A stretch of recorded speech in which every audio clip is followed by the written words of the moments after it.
စိတ်ပညာအရာသင်ရဲ့စိတ်ဟာသင်ယုံကြည်ထားတဲ့အရာဟုတ်မဟုတ်ကိုအမြဲတမ်းသက်သေပြလေ့ရှိပါတယ်။အကယ်၍သင်ကိုယ်သင်ငါကံမကောင်းဘူးလို့တွေးလိုက်ရင်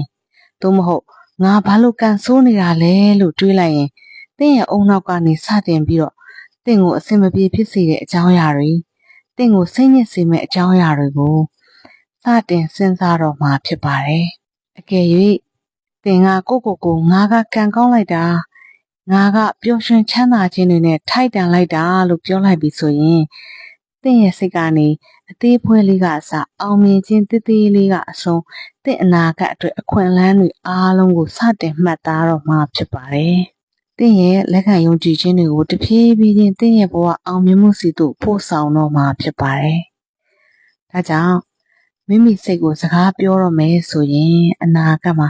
သင်မြင်တွေ့ခြင်းနဲ့ပန်းနိုင်တို့ကိုပြောပြရမှာဖြစ်ပါတယ်။ဒီနေ့သင်ရဲ့အတွေ့ဟာမနေ့ဖြန်အတွက်သင်ရဲ့ကဘာကြီးဖြစ်ပါတယ်။ကျေးဇူးများကြီးတင်ပါတယ်ရှင်။